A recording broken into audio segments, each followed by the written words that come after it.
Last time on Code Anime. Huh? Why are you counting? Oh, I suppose it's because I'm the new Kita. You suck, Lily.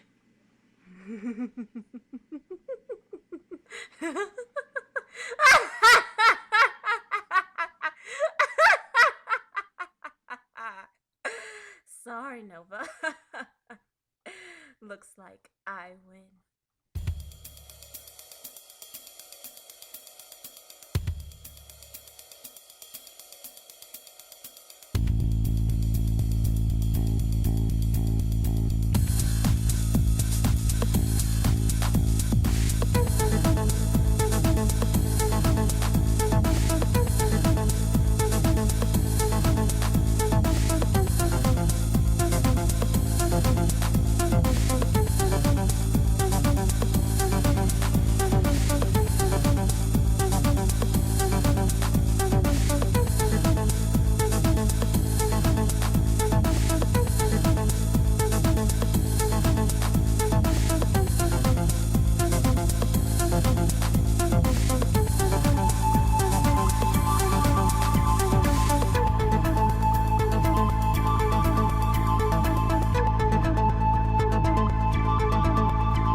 Hello everyone, LilyMoo961 here, and thanks to my handy-dandy notebook of death, Nova-kun is no longer with us.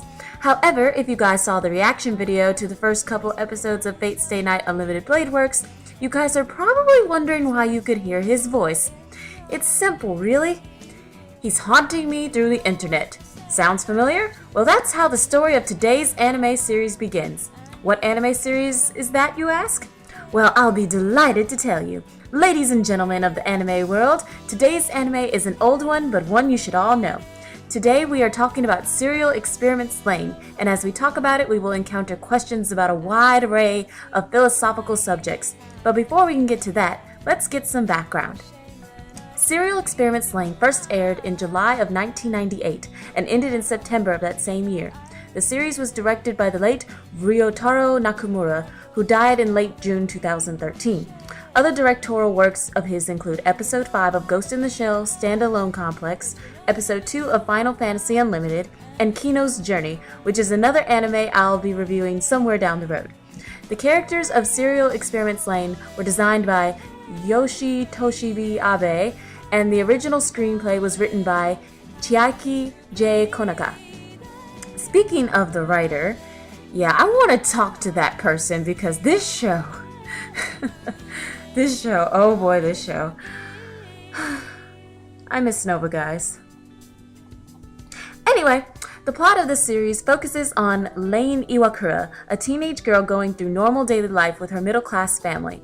This includes her older sister Mika, her mother, a woman literally indifferent and cold about everything, and her father, a man that puts today's computer-obsessed nerd to shame.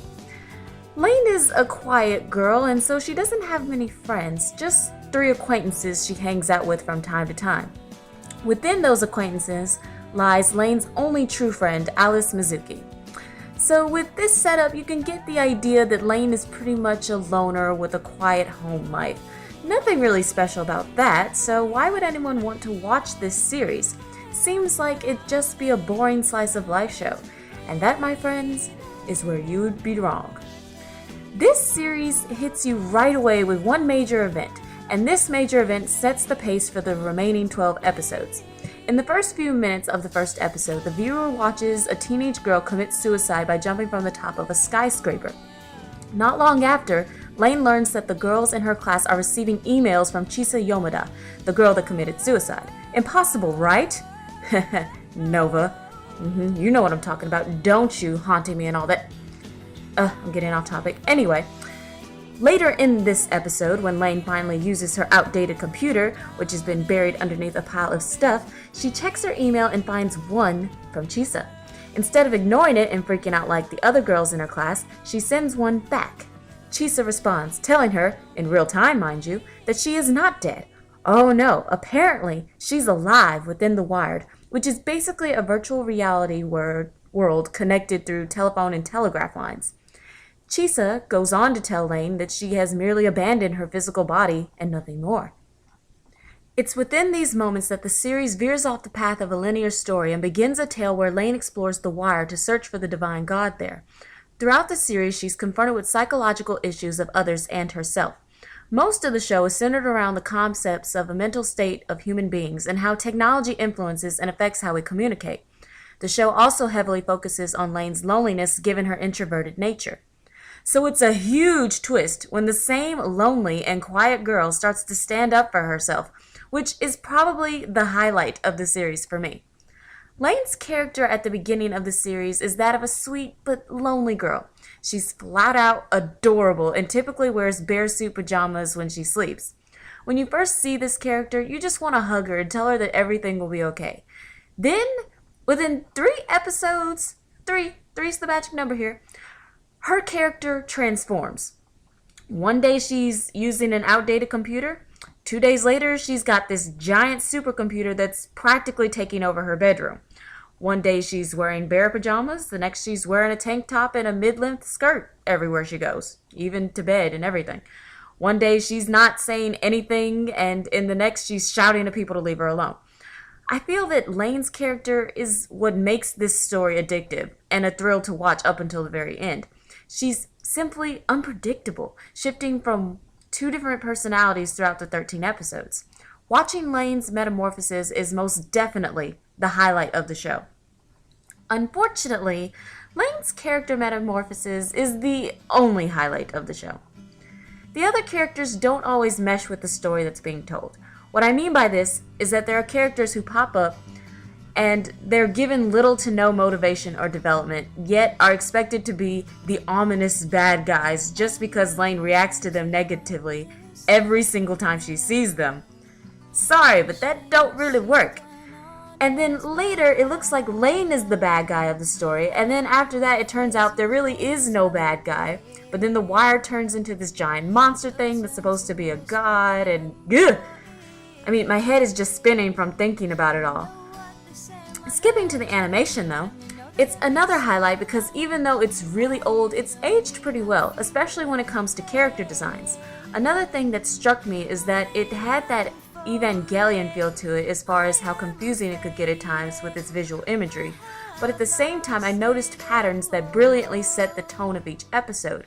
For example, at the beginning of each episode you see the same beginning animation, but there's always new dialogue over top of it. This continues throughout the whole show up until the last episode, where this scene is expanded slightly. It's honestly confusing at first because you think you're watching the previous episode again, but the dialogue that kicks in during the opening scene is always focused around a subject that particular episode is addressing. In that way, the show is always interesting because it gets you thinking about issues no one seems to have time to think about anymore. On the downside though, the way the show is presented makes it impossible for the casual anime drifter to understand on the first viewing. Even an experienced anime veteran is going to have trouble understanding this unless they've been exposed to nothing but Evangelion and other shows that hinge on the purpose of messing your brain up for keeps. And really, it's just a little difficult to really get into if you haven't been watching anime for a long time. But skipping that and going to the music of this series, yeah, that background music isn't present.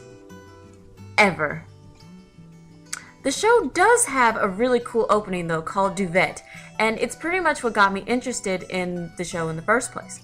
The song and opening animation set up the show perfectly, and for me it was pretty much unskippable. Every time I saw it, I had to watch it to the very end because it's just so pretty and beautiful. And the best part, the opening is completely in English, which is rare for anime. I've only seen it one other time for Wolf's Rain, so to see it here was really, really nice. As for the ending theme, I always skipped it, mainly because I wanted to get to the next episode. I think I may have watched it once, and I didn't really like it, so yeah, just skip it if you choose to watch it. Just skip it. As for the dub versus sub argument, I saw this in Japanese, which I have to say was really good. Lane's voice in particular really stands out in my mind because she ended up doing a whole lot of different things with her voice. Like I said, watching Lane herself is the highlight of the show, and the Japanese certainly sells this character development. I didn't see the dub, but I do endorse it only because a show that's as complicated as this one should be heard in one's native tongue. I find that with the animes I see, I get more out of it if it's in the language I speak, but that's just me. Either one is good, but the Japanese is easiest to find.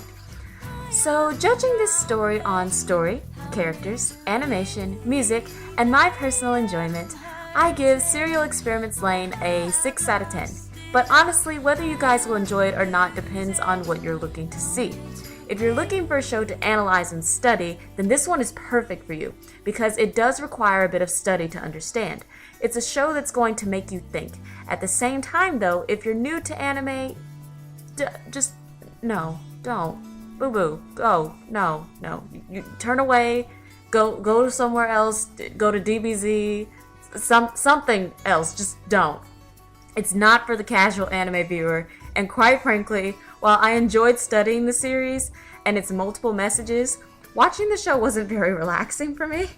And I don't know about you guys, but on some level, I need to be able to turn my brain off and lean into the show I'm watching. Serial Experiments Lain is a solid show with a lot of good points, but I won't be watching it again in the near future. So that's been it for me, you guys. I hope you enjoyed having me by my lonesome. I actually do kind of miss Nova. Probably should have rethought that whole, killing him with the Death Note thing, but he kind of made me bad. He had it coming, so...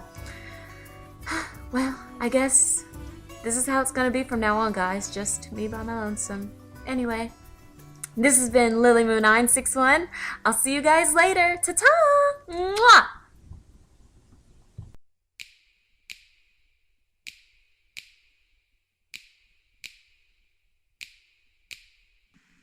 Hey, Lily. Do you want to make a contract?